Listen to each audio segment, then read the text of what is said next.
But we also do nice things, we eat at nice restaurants, occasionally we'll go have a $200 meal. We live in a nice neighborhood. We flew business class when needed. I gave my parents business class tickets to come visit us. But we do all of that with cash or money that we know we can spend. It doesn't become something we put on a credit card and then struggle to pay off later. That's the key. No debt. You're listening to the Millionaires Unveiled podcast, where you'll hear the stories and interviews of everyday millionaires. We'll unveil their decisions, their strategies, and their current portfolio allocation. Now to your hosts, Clark Sheffield and Jace Mattinson. Alrighty, everybody. Hello and welcome back. Another episode of the Millionaires Unveiled podcast. This is episode 153. Jace, what's going on, man? How are you? Doing pretty good. Just on the last leg of our road trip. So I've been traveling most of the week and ready to get back into the swing of things. How about you? Yeah, you're unable to go really. I guess a couple places are open abroad, right? But unable to go abroad. You've had some vacations canceled, right? Or been unable to travel. So where'd you guys all go? Yeah, so we ended up just taking a road trip and went mainly some of the major East Coast cities in the southern, eastern part of the United States. Nashville, Charlotte, Atlanta. Went down to Destin for the beach and then over to New Orleans. And then going to be headed back. So it's been a good little road trip, something that I never thought I would probably do with two little kids, but it's been phenomenal, and we've had a pretty good itinerary and had a lot of fun doing it. Been doing a bunch of biking and seeing the sights, so it's been fun. What stood out to you? Which city? One particular or no? We've always wanted to go to North Carolina. We'd never been, my wife and I, and there's a couple places that I really want to go there. One was the National Whitewater Center, so we did that. That's probably been one of the bigger highlights. Stayed at the Biltmore there in Asheville and rode mountain bikes up in the mountains there, which was a big highlight too. But all of them have been great. There's highlights of all of them. I mean, it's been a phenomenal trip. It's like a cruise on land. My kids wake up from their nap in the afternoon. We're in a new spot.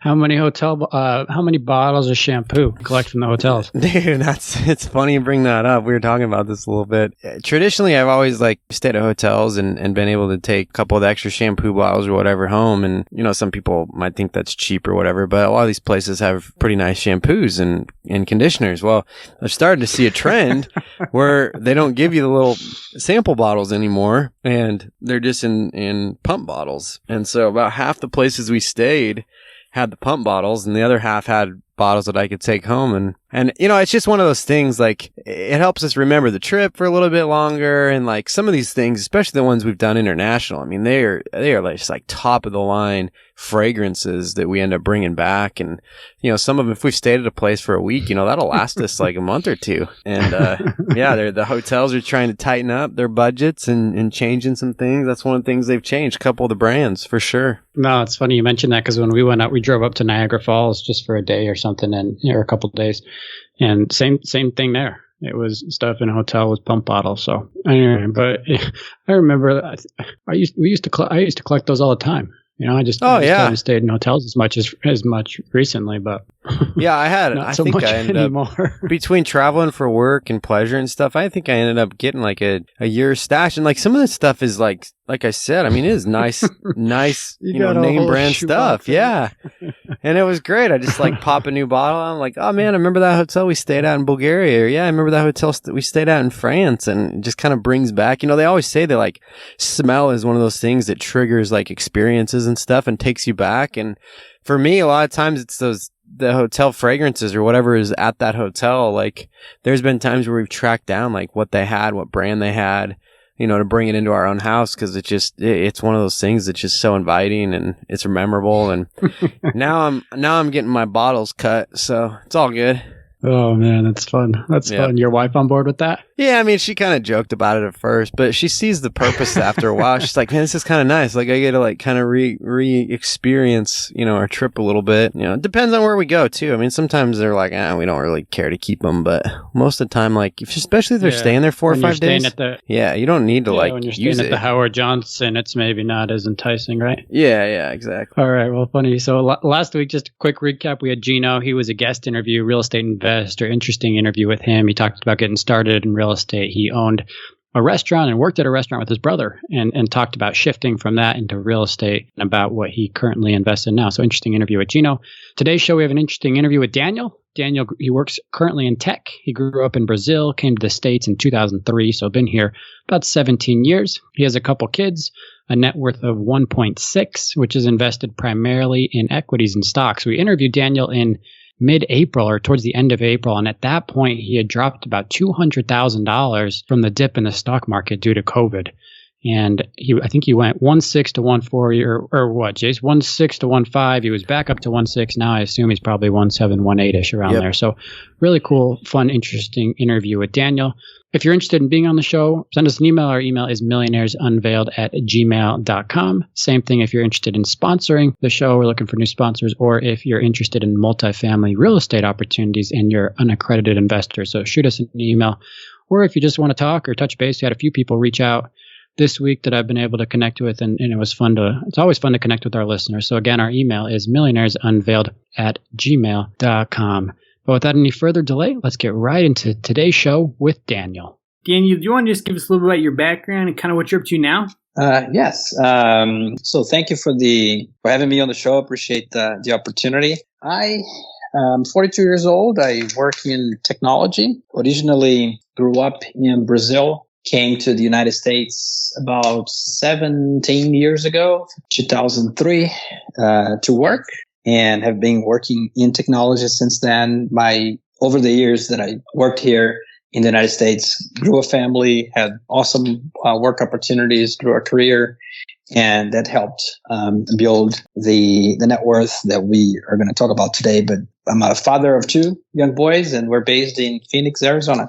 Awesome. Yeah, let's get right into that. So what is your net worth today? About 1.6 million, and that's about as of April, a little down from 1.7 right before this whole pandemic, COVID-19 started. So we're still not seeing the full recovery, but I'm pretty sure it will come in the future. Yeah, so let's talk about that a little bit. So just down $100,000.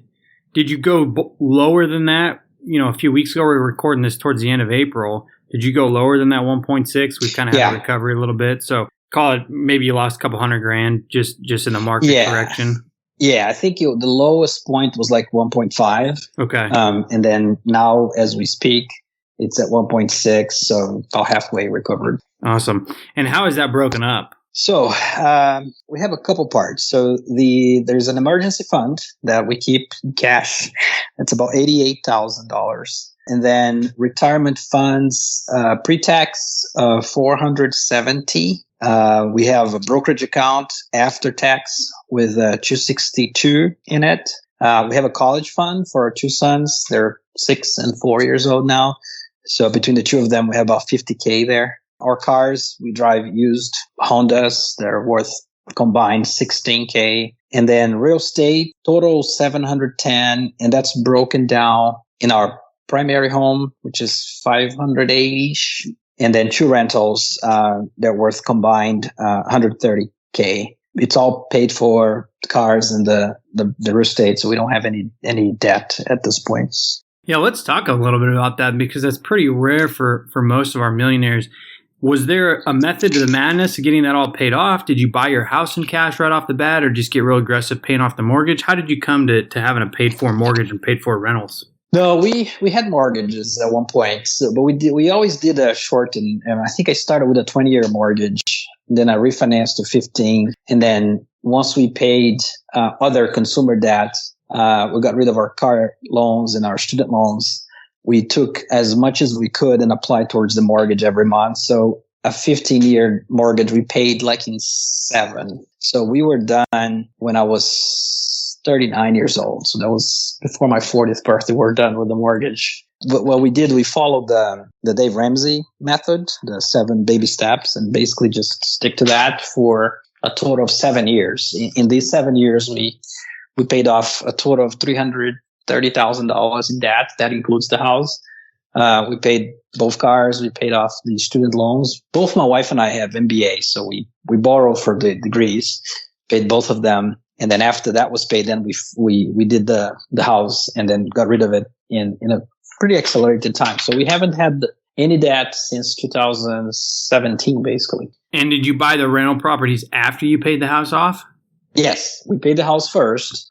And then what we did is we invest the money that was going to the mortgage in the financial markets, so mutual funds typically. We like to let them grow there first as we study the real estate market. So once we grow and it's, enough money there, then we take it off the mutual funds and then we pay cash for the properties. So we did that twice. Did once in 2019 and did another just now, like in the beginning of this year, February. Awesome. Congrats. So I want to come back to that real estate, but first, let's kind of jump back in your story a little bit. I know you said you came to the U.S., right, when you were 26. And then tell us what happened there. How did you kind of find your first job? How did you get settled in? What was your first job, if you're comfortable sharing that? And then sure. I know you you said you paid off debt, but you didn't tell us it was over $300,000, right, of debts that you paid off. So that's pretty remarkable. Quite a lot. Yeah, it was quite a lot. Yeah, so like I said, I grew up in Brazil, came to the U.S. in 2003 on a work visit. I worked as a technology auditor at the time. I was making $60,000 a year. And when I came to this country, I had 10,000 grand. That was it. That's all I had. So I had to go buy a car, first thing, and then rent an apartment. So I bought a used Plymouth Breeze, if you remember, back in the day, which fell apart in like 2 years. I had to move on from that. And then basically just work, met my wife here. We got married, had 2 kids, and just, was successful in working in corporate America, got promoted several times. Over the years, the income went up, responsibilities went up, new opportunities presented themselves. So we end up having to relocate for some of those opportunities a couple times. And with every relocation and an opportunity came more, a richer job, essentially. So, and we kind of maintain our lifestyle almost constant. Like we leave with 90,000 a year, 100,000 a year. That's it. And we make 3 times that. So the essence is really live below your means, not spend, not overspend. So as we progressed professionally, we end up having larger incomes and more responsibilities, but our lifestyle didn't grow disproportionately. Now, obviously, with 2 kids now, we have more expenses, but it wasn't like, we doubled our income and our expenses didn't double. They pretty much stayed flat over the years. Yeah, so that career growth and your income growth, I'm curious on, are those opportunities that you sought out or did they seek you? How were you able to raise your income and kind of be promoted in your job so quickly? I think it's a combination of both. I mean, I was very intentional about, working smart, working hard, always doing more than it's being asked. So in developing networks, very powerful networks, that helps. So you're always helping people out when they're needing opportunities. So later on, you can be helped when you're the one needing it. So through networking and establishing strong relationships that carry over various years, like I literally today I work with someone that I've been working with since 2007. So we've moved around together. I would move, that person would move with me, and so forth. So we've kind of established those close-knit working relationships that kind of move along over the years. And I think that's very critical. And then, the increased income is a consequence. Now, it's not the goal. The goal is to always deliver more value. And getting paid more is a consequence of creating more value to the firms that I work with. Gotcha. So the $300 in debt that you paid off, was most of that student loans from both you and your wife's MBA programs? Yeah. Well, hers we cash flowed as she was going through it. But yeah, mine the majority of it was the house. We had my student loan, a car, and I owed some money to a rich uncle that I borrowed from my family. So I would say probably of the 300, 220 was the house. The rest of it were the MBA and the cars and my uncle. Okay, gotcha. So then you found the job and you kind of just kept moving up and you kept adding value. You got promoted. You switched jobs. I mean, it's really remarkable. What does your wife do? She works as well? She now works at our home, taking care of as a full-time mom. She takes care of our 2 kids. They're 6 and 4. Prior to that, she was working at another financial institution as well, after she finished her MBA. So when we had our first kid, we kind of decided that one income was more than enough for what we needed. So she has been staying at home with them. Eventually, knowing my wife, I'm pretty sure she will want to come back to the workforce. But right now, that's not the case. But yeah. at what point, we normally ask this at the end, but I think it fits in. How old were you when you became a millionaire? Let's see. 39. It was in 2007. Okay, so that's young, in your 30s. Yeah, 2000. Yeah. I'm sorry, 2017. 39. And most of it at that point, right? You didn't own any real estate, I guess, besides your primary home at that point. So most of it but most of it was invested in the markets, correct? Exactly. Yeah. At that point, it was primarily just mutual funds and the primary home that we had paid. Yeah. And then, the investment real estate was added later. Okay. And so then you added real estate. You said last year, right? In 2019 was your first property? 2019 and 2020, yeah. Okay. So what made you say, hey, I want to start dabbling into real estate?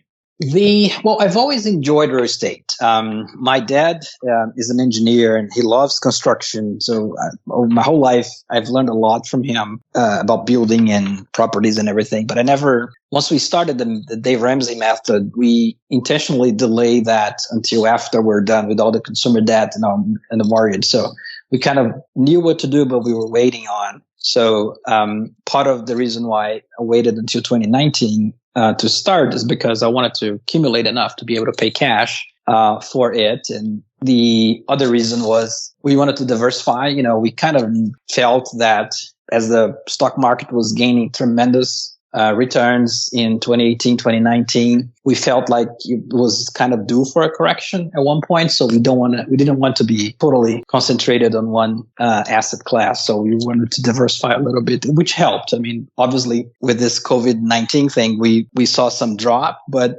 the real estate piece kind of held.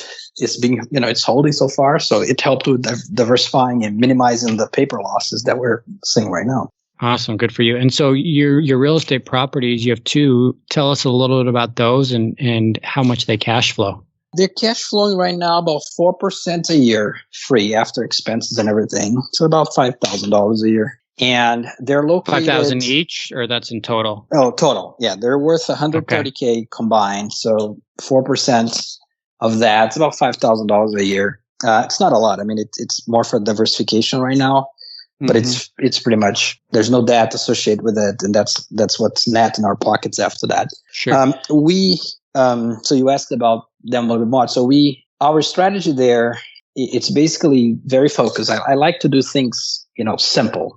Just find a method that works and just stick to it. So for real estate, we focus on residential, single families and condos, good neighborhoods, good schools, 2 to 3 bedrooms. We don't like big stuff.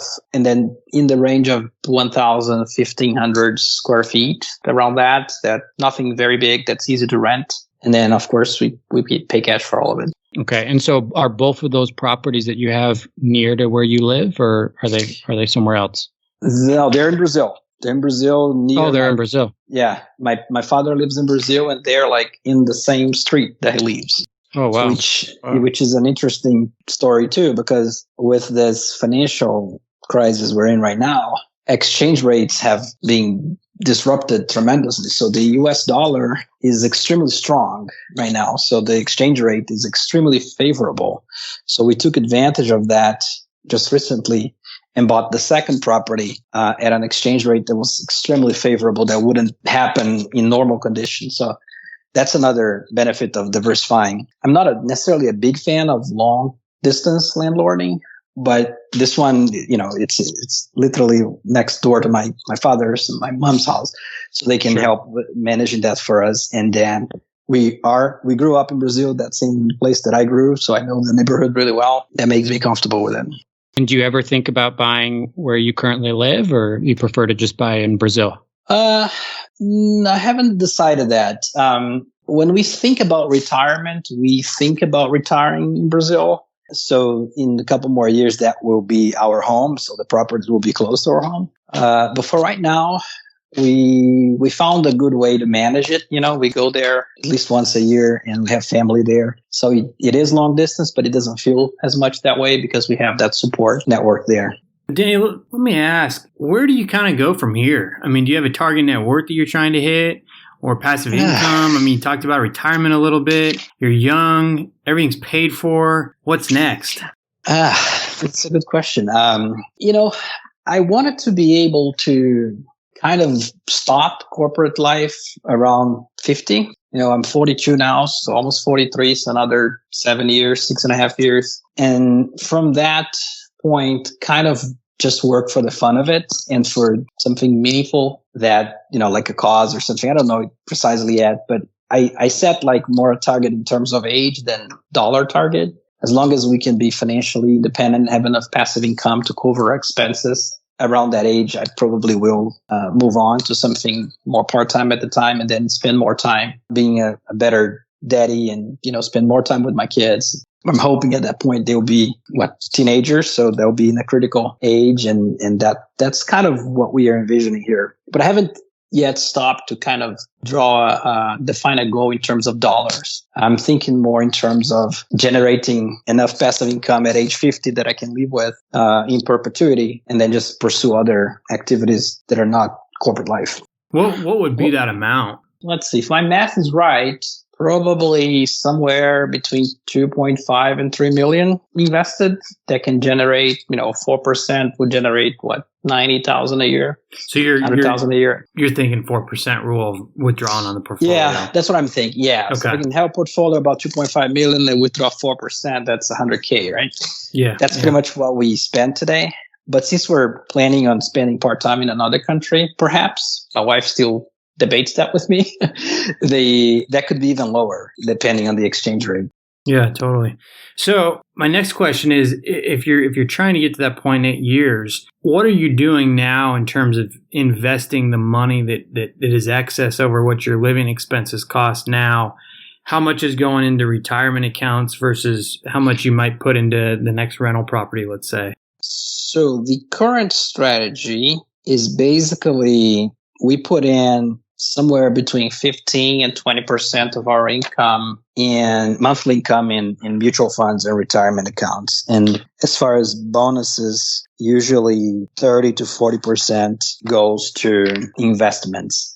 And the way we manage the portfolio is that it all goes to mutual funds. And we try to stick with a handful, like 6 or 7 very, very strong mutual funds that have been around returning at least 12% a year for a long time. And by long time, I mean 20, 30 years, right? We look for like the marathon versus the sprint, right? Long track record. I have one fund, for example, in our portfolio that's older than me, right? It's 47 years old. Since 1973, that has been returning over 13% a year annualized, that long. Other fund that we have is 36 years old. Fund has been around since 1984. So that's the kind of funds that we look for. And there's not a lot of them. Can you give us an example? So, yeah, what is one of those funds that we can go look up and see it? Yeah. Well, the disclosure here, I'm not giving financial advice. Totally, yeah, it's exactly. But Dave Ramsey's one of them and other people tout it. And I'll throw it out there too. Like I've got a fund that I've been invested in for a while that I think's in that same range. I think it probably started in the 80s, which is older than me. Yep. And I've gotten, a 12% plus return over the years I've invested in it. But everybody always scrutinizes these things. So for the whole world, it's not financial advice, but what's the fund that or just give us one of them that I'll choose your favorite. 2 of my favorites. Yeah, perfect. 2 of my favorites. One is called the Growth Fund of America, okay. AGTHX. Yep. That's from 1973. And the other one is called FOCPX, Fidelity OTC, over the counter. That's been around since 1984. Those are all, available in the big investment shops, yep. Fidelity, Schwab, and everything. And how we found out about them, because those are tricky to find. So we actually, used an advisor at one point to help us do the research. That individual was very helpful, very knowledgeable, helped me find these. And they charge a load. I think one of them charges a load. But if you do the math, if you think, over almost 50 years, 40 something years, that initial load you pay, it's well compensated by additional returns over a very long period of time. So it's well worth it. And like I said, we found that through an advisor that helped us with the research. And once we established that, we haven't really needed much of an advisor. I basically just do everything myself, and I try to keep it simple. Just only 6 or 7 funds in total. And I like it. I like reading about business, finance, investment. So to me, doesn't feel like work at all. Yeah, totally. And just for our listeners, I mean, I didn't know he was going to tell us that fun. I pull into to Morningstar, and sure enough, total return since inception, 13.35%. So they are out there, even if they're far and few between. No, I think that's awesome. So you're maxing out the retirement accounts. You're putting additional money in taxable accounts in the market with bonus money. Yeah. We typically, at our income level, we would max out the pre-tax, and then we put the extra on after tax. So total 20% of our income. And then any bonuses, we try to save at least 30 to 40%. We put them in mutual funds. We watch them grow after tax. And then as we find opportunities in real estate, we take that after tax money and buy property cash. And no money going into any Roth accounts, correct? We have part of the pre-tax I'm sorry, not Roth. No, you're right. No Roth. It's just 401ks and pre-tax. Yeah. Gotcha. Okay. So my next question is, if you're putting money into the market with the intent of going and turning it into some sort of real estate play, are you keeping it in there for, let's just say, less than a year or two, so you're kind of riding volatility that might be happening right now? Or what's kind of the strategy in terms of putting it in the market to get a little bit of a return and then dump it into real estate pretty soon thereafter? Yeah, that's an excellent question. We're always in research mode in real estate. I'm always creating a list of interesting properties that I may or may not buy, and I let the money grow in the market. It's been, for right now, given the profile that we look to buy in real estate, it has taken about a year to grow enough to buy each one. So we bought one in 2019, which it took a year to build, so since 2018, and another one in 2020. So my expectation is in 2021, we could buy a third one with the growth from this year. So it's been about a year in between each one of them. Obviously, market returns could shorten that cycle a little bit, or substantially, we don't know. But the other variable that we watch is, because we're buying them in another country that we plan to retire on, the exchange rate is another thing that I watch. So sometimes the exchange rate can have these big disruptions and jump quickly, like jump this year, almost 40%, which then opens up an opportunity faster than we anticipated. So we then go buy faster. Awesome. Yeah, it's interesting, right? And I think about that in your real estate too, right? That's kind of something interesting to think about, is owning in a foreign country and thinking about how different currency affects it. So interesting. I want to read something, Daniel, that you sent us before the show and just kind of get your take on it. And one thing you talk about or hit on in a couple of times in the notes that we talked about is how important it is for one and their spouse to be on the same page, right? Mm-hmm. You said an important piece is, if you're married, to get your spouse on board. Personal finances is a team sport, and it's difficult to make progress when you and your spouse are not on the same page on goals and philosophy towards money. So talk a little bit about that. Why has that been so important for you, and how can one or somebody go about being on the same page financially with their spouse? In our experience, it was, we went with the Dave Ramsey thing, right? The baby steps and that methodology.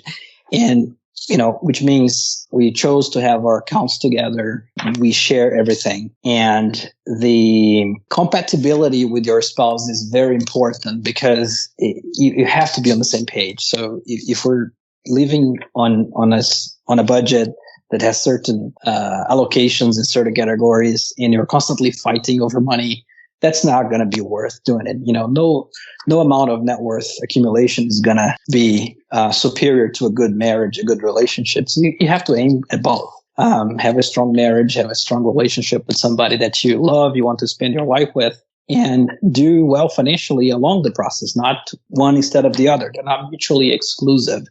But it's really, I've seen over and over again, couples that fight over money, and it seems to be one of the most common reasons for divorce is money problems. So that's why I highlighted it in the questions you guys sent in advance, because part of what enabled us to be successful with our strategy is that we agree on it, and we agree on how we use our money. The giving part is very important for us. We're both Christians, so we tithe and we give above and beyond the 10% from the top.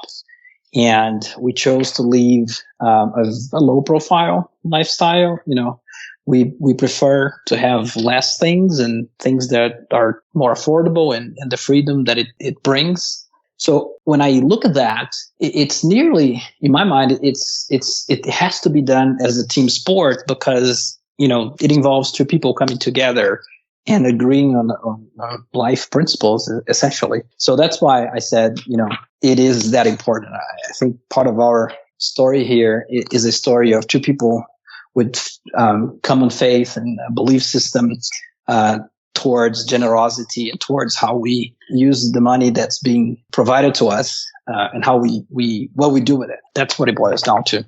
Yeah, I really like that. And you, in our question of what advice would you give to a 30-year-old or somebody who's just starting their financial journey, that was the first piece of information you gave. So really commendable. And then obviously commendable that you say in your notes here about 12% of your gross income away, right? Mm-hmm. That's right. So thank you for that. It's generous, obviously. What other advice, Daniel, just in closing here, and then we'll finish up with some rapid fire questions, but what other general advice would you give to somebody who's maybe just starting out on their journey or younger than you and comes to you and seeks some financial advice? What would you tell them? Yeah, that's a good question. So obviously the spouse and the giving, very important. I would also say, minimize consumer debt as much as possible. The U.S. is a country, a society that puts a lot of pressure towards, owning things. The American way of life sometimes can get people, with the wrong focus. So we try to recommend, if I were to talk to a 30-year version of me, I would say borrow as little as possible. And if you do need to borrow, pay off as fast as possible. I would also say to pay off your mortgage as early as possible. That's one of the key things to wealth accumulation is not have a big mortgage payment. Simply, a lot of what our net worth has been built on is just taking the mortgage payment and investing it every month for years. So we don't give it to the bank, we give it to ourselves and it just grows. So that is one thing. Get rid of that mortgage. Have an emergency fund, 3 to 6 months of expenses, because this whole concept about a stable job doesn't exist anymore. So I've been let go from jobs and I had to go find other jobs. So I think it happens. It could happen to anybody. So that's insurance, that peace of mind that comes with knowing that you can weather the storm with that cushion is very important. Live a modest, frugal lifestyle, but give yourself some space for good things. We live a very frugal style. We shop at regular stores, Target, Costco, Aldi's, Walmart. But we also do nice things, we eat at nice restaurants, occasionally we'll go to have a $200 meal. We live in a nice neighborhood. We flew business class when needed. I gave my parents business class tickets to come visit us. But we do all of that with cash or money that we know we can spend. It doesn't become something we put on a credit card and then struggle to pay off later. That's the key. No debt.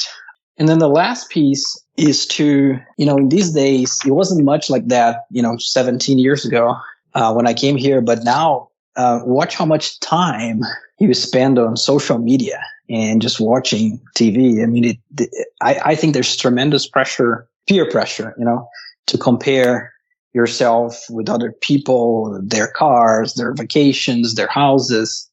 And that leads to a lot of temptation and to overspend and make unwise choices financially. So what I tell people instead, and what I try to do, I'm not perfect, I fall to that sometimes, but I try to tell people just pick a book or just sit down, have a cup of coffee, talk to your spouse, talk to your kids. One of the things that I love to do most these days is just sit on the floor and play with my boys. They're my 6-year-old and my 4-year-old. Much better than spend time online scrolling on an endless feed, watching what other people are doing. Those will be the things. Yeah, really good. Really good. Thank you. I appreciate you sharing that. So just in closing here, I'm going to ask you some rapid fire questions. What's the most expensive pair of pants you've ever purchased? I would say $25 at Costco. Okay. Most expensive car? $25,000 minivan, paid cash for it. Okay. Most expensive meal out that you've personally paid for? $300. I think was one of our anniversaries a couple of years ago. Okay. What items or experiences have been worth spending more money on to you? Travel. We flew business class when we went to visit our family in Brazil last time, and that was a good experience. just traveling is something that we like to do, just Sure. taking a couple days and just go to a nice place and provide the boys with the experience that we would like them to see. Yeah. And then on the flip side of that, what's not been worth the money? What do you really try and save on? Good question.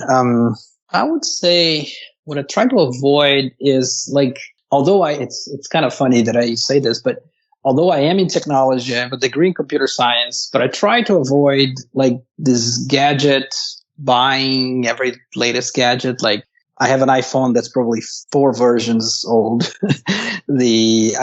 I'm very conservative in terms of buying technology, and cars is the other thing. I like cars. I like engines. I like driving, but I drive a pretty inexpensive car that I've had for 5 years and never broke. And I pretend to drive it until it breaks. So those are the things that as a man, and I think many men will associate with this, it's electronic gadgets and cars is where the temptation is. Yeah. And I think now we've gone through some of these. So what age were you when you became a millionaire? You said 39. 39. Yeah, right. 39. Predicted retirement age, you said 50, right? That's my goal, yeah. Or at least kind of shut it down a little bit, or slow it down, rather. You've used a financial advisor just briefly, right, to kind of help you research some of the stocks you mentioned. That's right. Annual household spending, you said about 100. Is that right? Yeah, about 100K a year. Yep. Okay, and then I know you're an avid reader, right? You mentioned that you've read a lot of good books on finance and sorts. What books have stood out to you? I read a lot and I buy a lot of books. I love reading. One of my couple favorite ones, Millionaire Next Door. I think folks on your show have said that many, many times. It's definitely on the top of the list. From the same author, there's another book called The Millionaire Mind. Those are very good ones. They help get my mindset correct early on. I'm a big fan of Dave Ramsey. So the Financial Peace University materials are good. We went through the Financial Peace University class a long time ago. He's got a book called The Legacy Journey. That's very good it's very proper for when you get to that stage where giving becomes very important. You're in a position to make extravagant giving that really makes a difference in people's lives. So I love that book. There's one called Intelligent Investor. That's classical one. It's been around for decades.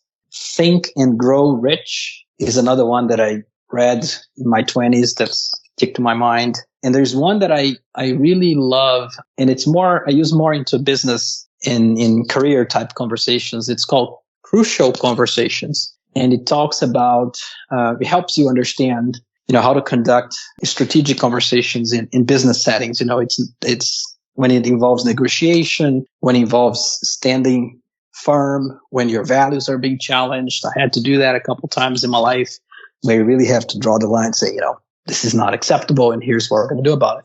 So those are some of my favorite ones. But I mean, I've got literally hundreds of books that I've read over the years. But those top 6, 7 are my favorite ones. Awesome. So just in closing here, last question. What does it mean to you to be fulfilled or to be happy? And does this money in this financial journey, right? You're at a net worth of 1.6, you were at 1.7. So you'll obviously get over 2 or 3, right, in your lifetime, even if you stop working in the next several years. But what does it mean to be happy and fulfilled to you? And has money brought that to you along the way? That's profound. I think there's two things that are unrelated to money that meet my definition. I think one is freedom. It's having the freedom to decide what to do with your time. I think that's more important than money. Money obviously helps get there, but the freedom itself is, in my opinion, more important. And then purpose, why we do what we do, knowing that I work hard and I save hard because I want to have more freedom, or I want to be able to spend more time with my family, my wife, and my kids. And the purpose why we give, the faith that, why we give the way we give. I think those two aspects, freedom and purpose, I think are higher on our list than the money itself. I think if I can find freedom and purpose with less money, I would trade that. I would do that. Yeah. And I know I said last question, but I'm just curious to ask you one more here because I was just thinking about your story overall. So you're at 1.6, right? You're in your young 40s. You paid off over $300,000 in student loans. It's pretty amazing. But when you first came here from Brazil, you said you had about $10,000, right? And your first job was $60,000. So that's right. Did you and your wife ever on this journey, right? As you start paying off $300,000, I mean, it's so much money, right? In debt. Did you ever get discouraged? How did you kind of keep the focus? Was it Dave Ramsey and hearing stories? How did you not get discouraged, and how did you keep fighting to pay that off? Because it's obviously remarkable. Yeah, no, that's a good question. It took 7 years to go through the mountain of debt. It takes some, it takes some focus. I think and I still am. I mean, I listen to the Dave Ramsey podcast a lot. Hearing those stories and people that have paid their mountains of debt, sometimes even bigger, it was very encouraging, and hearing stories of folks like I heard in your show and other podcasts, they're in their 30s, in their 40s, and they have the freedom that I want to have. That's what kept me going, and like I said, connecting the dots with what I said in the beginning of this conversation, having a spouse that's on the same page is fundamental, because I don't think I would have been able to keep the focus and do what we were able to do if we had to fight along the way, and unfortunately there's a lot of stories out there where spouses are not on the same page, and that can be a problem. Yeah. Well, thank you. I appreciate your answer, and congratulations on your success to both you and your wife and your family. So thank you. Obviously awesome. So again, everybody, that's Daniel, net worth of 1.6, was 1.7 just before this corona. So you'll be there very shortly, paid off over $300,000 in debt. Really amazing. And has really been able to grow his career and income. So thanks again so much for coming on the show. Really appreciate it. All right. Thank you so much. Appreciate the opportunity. Thanks for listening to the Millionaires Unveiled podcast with Clark Sheffield and Chase Mattinson. For more stories, investment opportunities, and information, check out our website at millionairesunveiled.com. See you next time when you'll hear from another everyday millionaire.